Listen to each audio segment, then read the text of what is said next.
नमस्कार। एक और नया वीडियो में आप सभी का बहुत-बहुत स्वागत है।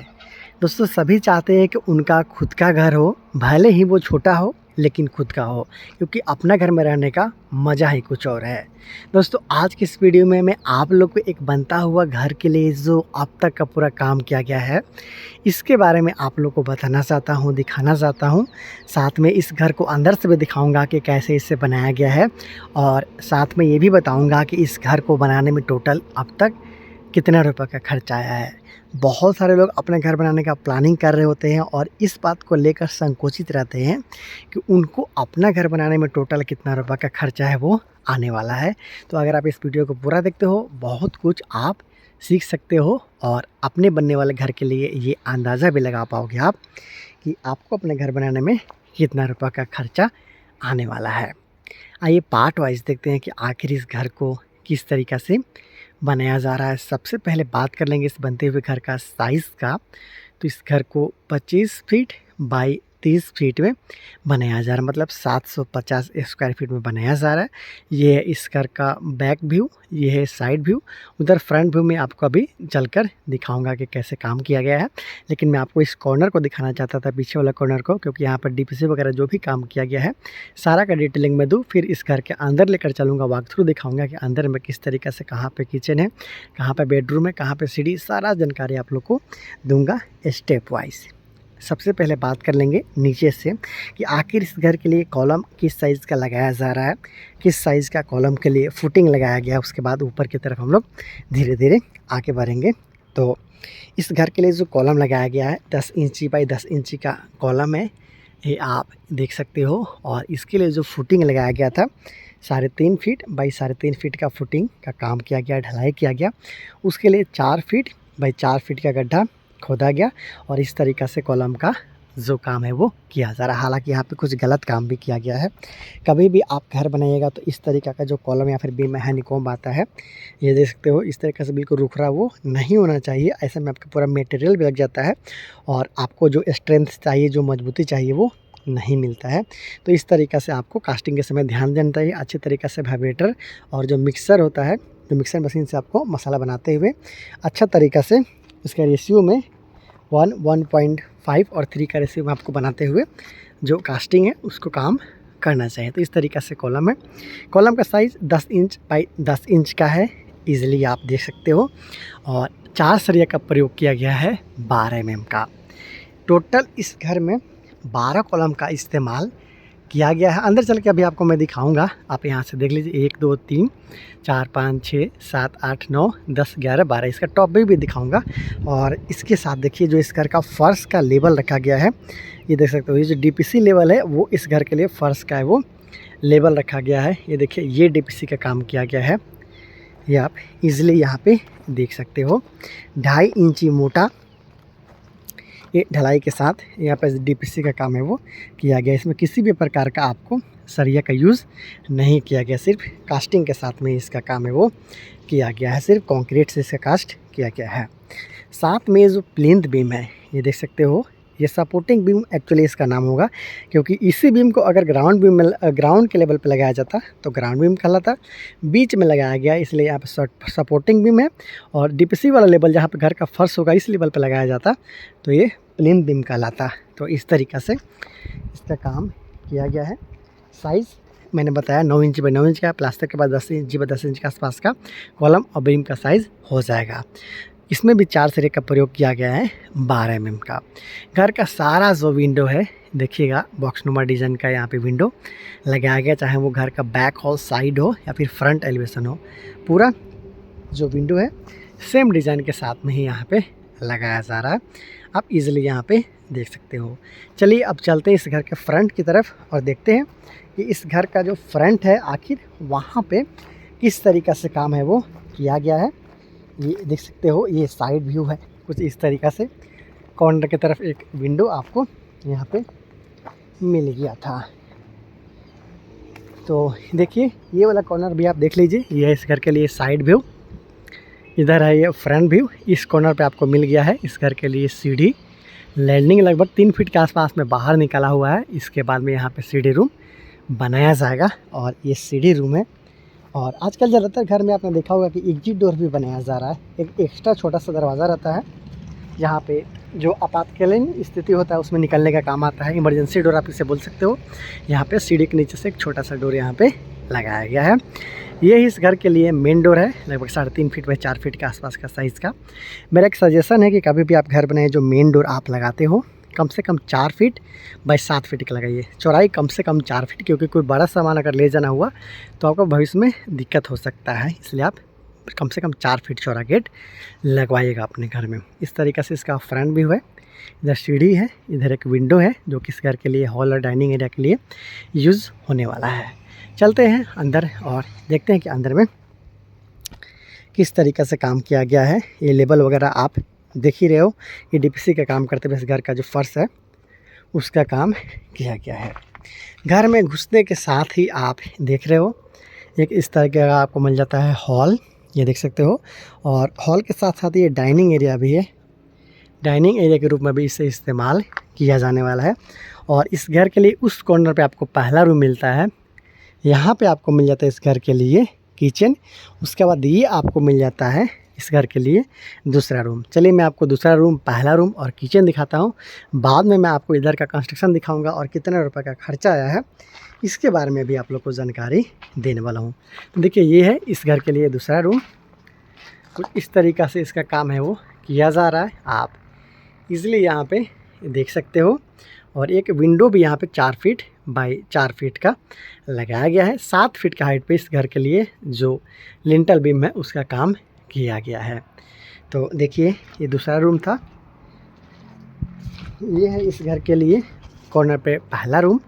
फिर ये किचन है, इसको भी दिखाऊंगा, लेकिन पहले मैं आपको इस पहला रूम को दिखाता हूँ। देखिए इस तरीक़ा से यहाँ पे रूम को रखा गया है। लगभग 11.5 फीट बाई 10 फीट के आसपास का साइज़ में रूम है। ये बड़ा साइज़ का विंडो है। एक और विंडो आपको यहाँ पे नज़र आता है, आप देख सकते हो। अब आते हैं इस बनते हुए घर के लिए किचन में किस तरीके से काम किया गया है। तो किचन का दरवाज़ा 3 फीट बाई 7 फीट के आसपास का जगह छोड़ा गया है। चौखट लगाने के बाद में 2.5 फीट बाई 7 फीट के आसपास का दरवाज़ा यहाँ पे आपको मिलने वाला है। और इसके साथ साथ इसके अंदर चलते हैं कैसे काम किया गया। देखिए यहाँ पे ये प्लेटफॉर्म लगाया गया है। सिंपल जो प्लेटफॉर्म होता है उसको लगाया गया है। किचन के लिए ढलाई किया गया है। लगभग 3 इंच के आसपास में इसका कास्ट किया गया है। इसके ऊपर आप टाइल्स लगाइए, मार्बल लगाइए या फिर ग्रेनाइट लगाइए, बाद में इसका फिनिश कर सकते हो। अगर आप अपने घर के लिए मॉड्यूलर किचन बनाना चाहते हो तो इसका ज़रूरत नहीं रहता है। सिर्फ आप ग्रेनाइट के बदौलत उसी के सहारे आप अपना जो किचन है उसका जो प्लेटफॉर्म हो उसे बना सकते हो। एक बड़ा साइज़ का सिंक के लिए जगह छोड़ा गया 2.5 फीट बाई 1.5 फीट का, 2.5 फीट बाई 1.5 फीट का यहाँ पे जो सिंक के लिए जगह है वो छोड़ा गया। यहाँ पे सिंक है वो जाम हो जाएगा। पानी निकलने के लिए नीचे से यहाँ पे जो पाइप है वो निकाला जाएगा। एक विंडो के लिए देख सकते हो, एक किचन के लिए अच्छा सा विंडो यहाँ पे लगभग 4.5 फीट बाई 4 फीट के आसपास का साइज़ का विंडो दिया गया, ताकि जो किचन से संबंधित जो धुआं आता है उससे ईजिली बाहर निकाला जा सके। जब इसके ऊपर ब्रिक वर्क होगा तो यहाँ पे भी एग्जॉस्ट फैन के लिए आप जो जगह है वो छोड़ सकते हो, एग्जॉस्ट फैन आप लगा सकते हो। तो इस ढंग से जो इस घर है उसका काम है वो किया जा रहा है, आप देख पा रहे हो। यहाँ से मैं घर में एंटर किया था, यहाँ पे मिला था आपको हॉल, ये मिला था दूसरा बेडरूम, उस कॉर्नर पे मिला था पहला बेडरूम और इधर मिल गया था आपको इस घर के लिए किचन। तो अब चलते हैं इधर वाला जो एरिया है उसको देखते हैं कि आखिर इधर किस तरीक़ा से कंस्ट्रक्शन यहाँ पे किया जा रहा है और कितना रुपये का है वो खर्चा आया है। यहाँ पे देख सकते हो ये जो आप इस घर के लिए जगह देख रहे हो, ये इस घर के लिए पूजा रूम के लिए जगह है। ये देख सकते हो घुसने के साथ ही इस साइड दाहिने साइड में आपको पूजा रूम मिल जाता है। उसके साथ में आप इधर आते हो तो आपको टॉयलेट बाथ के लिए कुछ जगह मिल जाता है। यहाँ पे आप देख सकते हो पार्टीशन करते हुए यहाँ पे टॉयलेट और बाथरूम इस घर के लिए बनाया जाएगा, आप इजीली यहाँ पे देख सकते हो। और इसके साथ साथ इसके जस्ट बगल में आपको मिल जाता है सीढ़ी रूम, ये देख सकते हो। ये है इस घर के लिए सीढ़ी रूम, जो वो बताया था मैंने कि एग्जिट डोर है, यहाँ से छोटा सा दरवाज़ा था। इस तरीक़ा से आप सीढ़ी पे चढ़ते हुए ऊपर की तला पे चले जाते हो। और यहाँ पे एक और आपको रूम देखने में मिल रहा है, आप इजीली यहाँ पे देख सकते हो। ये देख सकते हो इस तरीक़ा से एक और रूम आपको यहाँ पे देखने को मिल जाता है। यहाँ पे डबल विंडो आपको देखने को मिलता है। तो देख लीजिए इस तरीक़े से डबल विंडो का प्रयोग कॉर्नर वाला रूम में किया गया है। कभी भी आप घर बनाइएगा जो कोना वाला रूम रहेगा ना, अगर जगह आपको इधर भी छूटा हुआ है इधर भी छूटा हुआ है, डबल विंडो का प्रयोग कर लीजिएगा। ऐसे में गर्मी में आपको काफ़ी राहत मिलता है। आपका जो रूम है वहाँ पे प्रकृति के से जो प्राप्त होता है हमें हवा या फिर जो लाइट होता है वो आपको मिलता रहेगा, इसलिए डबल विंडो का प्रयोग अच्छा माना जाता है। कोशिश कीजिएगा डबल विंडो देने का। इसके साथ साथ जो इस घर के लिए दीवार का काम किया गया है, ये तो डीपीसी है, उसके ऊपर जो अंदर का दीवार है ये देख सकते हो, बिल्कुल 5 इंच के साथ इस घर का जो दीवार है उसे किया गया है। ये देखिए 5 इंच का ही यहाँ पे दीवार का काम है वो किया गया। अंदर का दीवार सारा पार्टीशन वाल 5 इंच का, देखिए ये भी 5 इंच का ही है, उधर भी 5 इंच का है और इधर भी आपने देखा था ये 5 इंच का ही यहाँ पे जो दीवार है उसका काम किया गया। आप यहाँ पे भी देख सकते हो या फिर इधर भी आप देख सकते हो। साथ में जो बाहर का दीवार है जिसे हम लोग आउटर वाल बोलते हैं, बाहरी दीवार होता है, सिक्योरिटी पर्पज़ के लिए इसे मजबूत होना ज़रूरी रहता है, इसलिए आपको बाहरी दीवार यहाँ पे 10 इंच का दिखेगा। सारा जो बाहर का दीवार है जो आउटर वाल है वो 10 इंच का यहाँ पे रखा गया है और जो अंदर का दीवार है वो 5 इंच के साथ में यहाँ पे रखा गया है। फर्श का बात कर लिया जाए तो देख सकते हो ये जो घर के लिए फ़र्श बनाया जा रहा है, मिट्टी का भराई करके कुछ दिनों के लिए छोड़ दिया गया है। इस तरीक़े से मिट्टी हर जगह पे आपको दिख जाएगा। मिट्टी भरने के बाद इसे कुछ दिन के लिए छोड़ दिया गया है। बरसात में ये जब पानी खाएगा बैठेगा, उसके बाद फिर अच्छे तरीक़े से दुरमुस करने के बाद इसे बैठाया जाएगा। उसके बाद फिर ब्रिक का सोलिंग किया जाएगा, ईंटा का सोलिंग किया जाएगा। उसके ऊपर में फिर उसके बाद में ढलाई करते हुए इसका जो फ़र्श है उसे बनाया जाएगा। और भी एक्स्ट्रा खर्चा करना होगा आपको तो आप इसमें जो टाइल्स, मार्बल या फिर ग्रेनाइट अपने पसंद से आप लगवा सकते हो। लेकिन आज मैं आपको इस वीडियो में जो अब तक का काम किया गया है इसके बारे में बताने वाला हूँ और कितना रुपये का खर्चा आया है इसके बारे में भी आप लोगों को पूरा जानकारी देने वाला हूँ। तो जो काम किया गया है अब तक उसी के बारे में अभी बताऊँगा कि कितना रुपये का खर्चा आया है। और देखिए इस ढंग से जो इस घर का लिंटर लेवल तक का काम है उसे कंप्लीट किया गया है। ये देख सकते हो ब्रिक वर्क भी लिंटर लेवल तक, हर जगह का लिंटर लेवल तक कंप्लीट हो चुका है। और लिंटर लेवल पर जो बीम दिया जाता है जिसे हम लोग लिंटर बीम बोलते हैं उसका काम भी यहाँ पे कंप्लीट कर लिया गया। मतलब बीम का कास्टिंग तक का काम है वो कंप्लीट किया गया है। इसके ऊपर में 3 से 3.5 फीट के आसपास में जोड़ाई होगा और उसके बाद जोड़ाई के बाद में इस घर के लिए छत का ढलाई का काम है वो किया जाएगा। तो अब तक का आपने देखा कि किस तरीक़े से काम किया गया है। मुझे पता है कि आप थोड़ा सा कंफ्यूज हो कि कहाँ पे हॉल है, कहाँ पे डाइनिंग एरिया है, कहाँ पे किचन है, कहाँ पे बाथरूम है, कहाँ पे पूजा रूम है। चलिए मैं आपको इसका टॉप व्यू दिखाता हूँ। टॉप व्यू ऊपर से दिखाऊंगा जिससे आपको हर चीज़ को मैं आपको बारीकी से बताने का कोशिश करता हूँ। ये देखिए इस तरीक़े से सीढ़ी है, लगभग 3 फीट चौड़ा यहाँ पे सीढ़ी रखा गया है। लेकिन मेरा सजेशन ये रहता है कि 3 फीट से थोड़ा आप अपने घर के लिए ज़्यादा चौड़ा सीढ़ी बनाएं, 3 इंच कम से कम और बनाएं। 39 इंच का आप सीढ़ी बनाइए ताकि इस पे ऊपर आप ग्रिल भी लगाते हो तो 3 इंच के आसपास में आपका ग्रिल चला जाएगा, फिर 3 इंच के आसपास में आपका ग्रिल में चला जाएगा। उसके बाद आपको फ्री स्पेस 3 फीट बच जाएगा। ऐसा में 3 फीट का अगर सीढ़ी बनाते हो तो 3 से 4 इंच अगर आपका चल जाता है ग्रिल में, रेलिंग में, तो फिर आपको यहाँ पे 32 से 33 इंच के आसपास ही जगह मिलता है। तो वैसा में आपको काफ़ी कंजेस्टेड लग सकता है। ऊपर चलते हैं और देखते हैं कि कैसे इस घर के लिए काम है वो किया गया है। ये इस घर के लिए सीढ़ी का लैंडिंग, इस कोना पे मैं आपको खड़ा होके बताऊंगा कि कैसे इस घर को बनाया जा रहा है और कितना रुपये का है वो खर्चा आया है। तो देख सकते हो मैंने बताया था आपको कि 25 फीट बाई 30 फीट में बनता हुआ घर है। यहाँ पे आपको मिल जाता है सीढ़ी इस कॉर्नर पे। इधर आपको मिल जाता है पहला रूम डबल विंडो के साथ, उसके बाद आपको मिल जाता है दूसरा रूम, उधर आपको मिल जाता है तीसरा रूम, 3 रूम आपको उधर देखने को मिलता है। यहाँ पे आपको मिल गया सीढ़ी, ये आपको मिल गया कॉमन टॉयलेट बाथरूम, यहाँ पे आपको मिल गया पूजा रूम, देख सकते हो। वहाँ पे आपको मिल गया हॉल के साथ साथ डाइनिंग एरिया और वहाँ पे किचन है। तो इस तरीके से बनाया जा रहा है। एक बार और मैं आपको समझा देता हूँ। यहाँ से आप घर में एंटर करते हो, हॉल है, डाइनिंग एरिया है, किचन है, पहला बेडरूम है, दूसरा बेडरूम है, तीसरा बेडरूम है, कॉमन टॉयलेट बाथरूम है, यहाँ पे आपको मिल जाता है पूजा रूम, ये है सीढ़ी। इस तरीके से बनाया जा रहा है। लिंटर लेवल तक का जो काम है कंप्लीट किया गया है एक अच्छा फिनिशिंग के साथ। आप यहाँ पे देख सकते हो कि ब्रिक वर्क और लिंटर बीम का काम किया गया है। बात कर ले कि अब तक आखिर इस घर को बनाने में टोटल कितना रुपए का खर्चा आया है। तो इस ठेकेदार के अनुसार इस घर को बनाने में अब तक 4,20,000 रुपये के आसपास में टोटल खर्चा है। मतलब लेबर कॉस्ट के साथ साथ मटेरियल कॉस्ट को इंक्लूड करते हुए मैं आप लोग को बता रहा हूँ।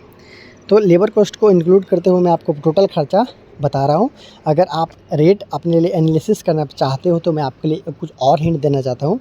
जैसे कि जहाँ पे इस घर को बनाया जा रहा है वहाँ पे एक लाल ईंट का कीमत 6 से 7 रुपये के आसपास में है और प्रत्येक यहाँ पे ईंट है वो लाल ईंट का ही उपयोग किया गया है। 350 से लेकर 380 के बीच में आपको एक बोरा सीमेंट यहाँ पे मिल जाता है ईजिली और 35 रुपये के आसपास में प्रति सेफ्टी के हिसाब से गिट्टी का यूज़ किया गया है और 40 रुपये प्रति सेफ्टी के हिसाब से बालू का उपयोग किया गया है। 75 से 80 रुपये के बीच में यहाँ पर जो सरिया है प्रति केजी के हिसाब से आसानी के साथ मिल जाता है। हर जगह के रेट थोड़ा बहुत ऊपर या फिर नीचे रहता है, आप अपने अनुसार उसे एनालाइज कर सकते हो। अगर आपके यहाँ मटेरियल इससे महंगा होगा तो कुछ आपका कंस्ट्रक्शन कॉस्ट है वो बढ़ जाएगा। अगर मटेरियल आपके यहाँ सस्ता होगा तो आपके लिए कंस्ट्रक्शन कॉस्ट कम हो सकता है। इस तरीके से बनाया जा रहा है। आपने देखा कि किस तरीके से 3 बेडरूम के साथ किचन, हॉल, डाइनिंग एरिया, पूजा रूम, टॉयलेट, बाथरूम के साथ सीढ़ी भी यहाँ पे बना लिया गया है। तो मेरा वीडियो अच्छा लगा होगा तो प्लीज़ वीडियो को लाइक कीजिएगा। इसी तरीक़ा का और भी ज़्यादा वीडियो देखना चाहते हो तो लाइक करने के साथ चैनल को सब्सक्राइब कीजिएगा। बहुत जल्द मिलते हैं अगले वीडियो में, तब तक ले दीजिए इजाज़त। नमस्कार।